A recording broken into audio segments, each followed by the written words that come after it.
Homologous series is a series of carbon compounds in which two successive members differ by a CH2 unit or 14 U mass. They have same chemical properties because they have same functional group, but they have definite gradation in physical properties because mass is increasing in a regular order. तो जो alkene है, पहले के 4 member उसके gas होते हैं, C5 से C17 तक लिक्विड होते हैं, फर्दर उसके फिर सॉलिड होते हैं। ठीक है, तो फिजिकल प्रॉपर्टीज में डेफिनेट ग्रेडेशन, मास में डेफिनेट इंक्रीज और डिक्रीज की वजह से दिख रहा है। एल्केन का आपको जनरल फॉर्मूला जो कि CnH2n+2 है, फर्स्ट मेंबर बन जाएगा। आपने CH4 बनाया, अब आपने इसमें CH2 ऐड करना है, एन सफिक्स लगता है। जैसे ये मीथेन है, ये इथेन है, 1 + 1 2 हो गया और 4 + 2 6 हो गया। आगे थर्ड मेंबर ये प्रोपेन है। एल्कीन आता है क्योंकि एल्कीन में कार्बन कार्बन डबल बॉन्ड है, मतलब उसमें मिनिमम 2 कार्बन एटम तो होने ही चाहिए, इसलिए फर्स्ट मेंबर में हमारे पास C2H4 आएगा।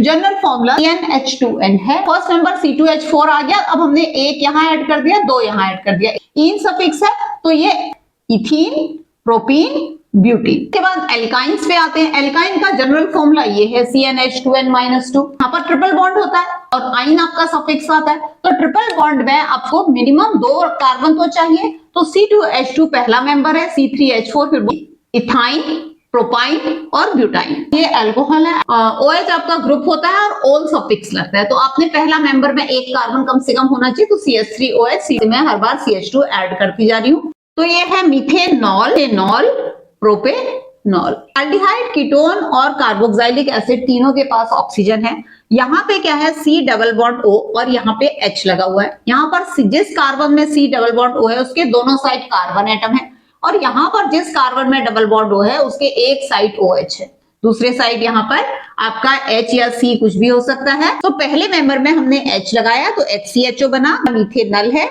ये इथेनॉल है और ये प्रोपेनॉल है। ठीक है, अब यहाँ पे जो है बीच में आपको चाहिए CO, है ना, दोनों साइड कार्बन होना चाहिए, तो ये जो पहला मेंबर है वो प्रोपेनॉन है, और दूसरा अगर हम करेंगे तो C2H5COCH3 और ये यहाँ पर आपका आ जाएगा ब्यूटेनॉन, का पेंटेनॉन है। अब कार्बोक्सिलिक एसिड HCOOH, ठीक है, तो ये है हमारा मेथेनोइक एसिड। ठीक है, दूसरा हमारा ethanoic acid, propanoic acid. Haloalkanes में क्लोरीन, ब्रोमीन, आयोडीन, फ्लोरीन कुछ भी हो सकता है। एल्केन चेन में एक हाइड्रोजन रिप्लेस करके Cl, Br, IF कुछ भी लग सकते हैं। इनमें प्रीफिक्स लगता है, इसके लिए क्लोरो, इसके लिए ब्रोमो। सो फर्स्ट मेंबर अगर हमको CH3Cl, ये आपका है क्लोरो मीथेन, उसके बाद आ जाएगा C2H5Cl जो क्लोरो इथेन, और फिर आ जाएगा क्लोरो प्रोपेन।